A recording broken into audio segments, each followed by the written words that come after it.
ایک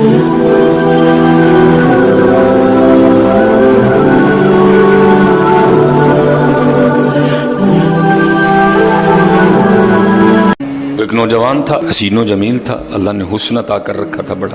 وہ اس نے جب بھی نماز پڑھنے کے لیے آنا نا تو راستے میں ایک عورت تھی، اس کی نظر پڑتی، اور یہ کہا گیا ہے کہ جو نظر ہے یہ شیطان کے تیروں میں سے ایک تیر ہے. اسی لیے تو حضرت جی نظریں جھکا کے چلنے کا حکم دیا گیا ہے، کیونکہ جو نظر ہے یہ شیطان کے تیروں میں سے ایک تیر ہے. پڑھ تو یہ ایک دفعہ جاتی ہے لیکن کتنی دنوں تک حضرت اس نظر کا جو اثر ہے وہ دل سے نہیں جاتا. اپنی نظریں بڑی سنبھالو، اپنی نظریں بڑی سنبھالو. اس کی تو نظریں پاک تھیں لیکن راستے میں ایک عورت تھی اس کی پاک. اس نے آتے جاتے جاتے آتے آتے جاتے اس کو دیکھنا، شیطان نے اپنا کام کرنا شروع کر دیا. اس نے ایک دن کیا کیا، اس نے اپنی خادمہ سے نا اپنی خواہش کا اظہار کیا. میرا دل کرتا ہے کہ نوجوان سے نا تنہائی ملے، لیکن ملے تو ملے کس طرح. وہ جو خادمہ تھی ذرا پکی عمر کی تھی، اس نے کہا یہ تو کوئی مشکل کام نہیں ہے، آج ہی رات کو بات بنا دے. وہ جب عشاء پڑھ کے وہ نوجوان مسجد سے نکلا نا، وہ خادمہ راستے میں کھڑی ہو، اس کو روک لیا، اس کو 2-3 احادیث سنائی، 2-3 آیات مبارکہ سنائی کسی کے کام آنے کے حوالے. ہمارے گھر میں مرد کوئی نہیں ہے، کچھ وزنی سا سامان اٹھانا ہے، اگر آپ اٹھا دیں تو بڑی نوازش ہوگی، اللہ راضی ہوگا، اللہ کے رسول راضی ہوں، کوئی مسئلہ. اسی طرح ہوا حضرت، وہ گھر لے گئی، پچھلے کمرے میں لے گئی. وہ جیسے کمرے میں داخل ہوئے، وہ عورت پہلے موجود تھی،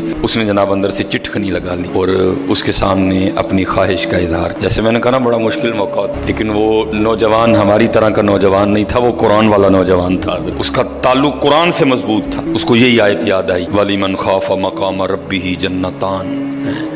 جو اپنے رب کے حضور کھڑا ہونے سے ڈر گیا، موقع بھی تھا، طاقت بھی تھی، عمر بھی تھی، خواہش بھی تھی، پھر بھی ڈر گیا. نہیں میرا اللہ دیکھ رہا ہے، میں کل اپنے اللہ کے حضور کون سا منہ لے کے جاؤں گا، کس طرح اللہ اور اللہ کے رسول کی بارگاہ میں کل جاؤں گا. سارا کچھ کر سکتا تھا، کوئی تیسرا نہیں تھا، لیکن کیا نہیں، میرا اللہ دیکھ رہا ہے. وہ ایسا خوف طاری ہوا، ایسا خوف الہی طاری ہوا، گش کھا کے گر گئے. نہیں، اور ڈر گئی. آگے بڑھ کے کسی نے نبض نہیں دیکھی کہ زندہ ہے کہ شہید ہو گئے. انہوں نے سمجھا کہ شاید مر گئے. اس نے دروازہ کھٹکھٹایا، باہر سے اس نے خادمہ نے دروازہ کھولا. اس نے کہا یہ تو مر گیا. اس نے کہا یہ بھی کوئی مشکل بات نہیں بھائی، نام تو اس پہ لگے گا نا جس کے گھر سے لاش برآمد ہو. تم ٹانگیں پکڑو، میں ہاتھ پکڑتی ہوں. انہوں نے تھوڑا سا محنت مشقت کر کے نا اٹھا کے جو باہر کوڑا پھینکنے کی جگہ تھی نا، اس نوجوان کو پھینک. اب رات پڑ گئی، بیٹا گھر نہیں آ رہا، باپ پریشان. جب کافی وقت گزرا نا تو والد صاحب بیٹے کی تلاش میں نکلے. تو راستے میں کیا دیکھتے ہیں کہ وہ جو کوڑا کرکٹ پھینکنے کی جگہ ہے وہاں بیٹا پڑا ہوا ہے. بیٹے کو اٹھایا، گھر لے آئے، منہ پہ پانی کے چھینٹے مارے. بیٹے کو ہوش آئی. باپ نے پوچھا پتر کیا ہوا؟ وہ بیٹے نے پھر سنانا شروع کیا. جب پھر وہاں پہنچا نا تو اس عورت نے مجھے دعوت زنا دی. تو پہلے تو خوف الہی کی وجہ سے بے ہوش ہوا تھا، اس بار اتنا خوف الہی نے غلبہ کیا کہ واقعی روح پرواز کر گئی. والد نے راتوں رات جنازہ کروا دیا. صبح والد صاحب فجر کی نماز کی جماعت میں شریک نہیں ہو سکے. جب نماز سے فارغ ہوئے نا تو امیر المومنین حضرت سیدنا عمر بن خطاب رضی اللہ تعالیٰ نے پوچھا بھائی وہ آج ہمارا فلاں مقتدی کیوں نہیں آیا؟ لوگوں نے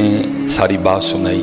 حضرت جوان بیٹا تھا، انتقال کر گیا، رات ہی کو جنازہ ہو گیا، شاید اس وجہ سے حضرت نہیں جماعت میں تشریف لا سکتے. آپ نے فرمایا چلو اپنے بھائی کے غم میں شریک ہوتے ہیں. حضرت سیدنا عمر فاروق رضی اللہ تعالیٰ عنہ آئے، باتیں ہوتی رہیں. آپ نے بیٹے کے انتقال کی وجہ پوچھی. بیٹے نے ساری بات سنی. آپ نے فرمایا اچھا تیرے بیٹے کا انتقال خوف الہی کی وجہ سے ہوا ہے؟ تو اللہ تو فرماتے ہیں وَلِمَنْ خَافَ مَقَامَ رَبِّهِ جَنَّتَانِ. اور جو ہمارے رب حضور کھڑا ہونے سے ڈر گیا اس کے لیے 2 جنتیں ہیں. تو چل پھر مجھے ذرا اپنے بیٹے کی قبر پہ لے کے چل. لکھا ہے حضرت عمر فاروق آپ اس کے بیٹے کی قبر پہ تشریف لے. اس کی قبر پہ کھڑے ہو کے اس نوجوان کو باہر سے مخاطب کر کے فرماتے ہیں، اللہ فرماتے ہیں وَلِمَنْ خَافَ مَقَامَ رَبِّهِ جَنَّتَانِ. اور جو اپنے رب کے حضور کھڑا ہونے سے ڈر گیا اس کے لیے 2 جنتیں ہیں. اے نوجوان اب آگے تو بتا اللہ نے تجھے 2 جنتیں دی کہ نہیں؟ تو لکھا ہے قبر سے جواب آتا ہے امیر المومنین رب سچا، رب کا رسول سچا، رب کا قرآن سچا. میں جیسے ہی قبر میں آیا ہوں اللہ نے مجھے 2 جنتیں عطا کر دی ہیں. بچو، اس سے بچو. اس دور کا سب سے بڑا فتنہ ہے، اس سے بچو. اور خود نہیں بچا جاتا، اپنے اللہ کے حضور بار بار گڑ گڑاؤ یا اللہ سانو بچا لے. اور پھنسایا حضرت ہمیں انہوں نے اس طرح ہے، ہمارے معاشرے کو انہوں نے اس طرح کا بنا دیا ہے کہ یہاں زنا بالکل بری چیز نہیں سمجھی جا رہی. لوگ فخر سے بتاتے ہیں اور یہ قرب قیامت کی نشانی ہے. لوگ گناہ کر کے فخریہ بتایا کریں گے. آج کا نوجوان فخریہ بتاتا ہے جی میری اتنی گرل فرینڈز ہیں. آج کا نوجوان فخر سے بتاتا ہے. یہ قرب قیامت ہے،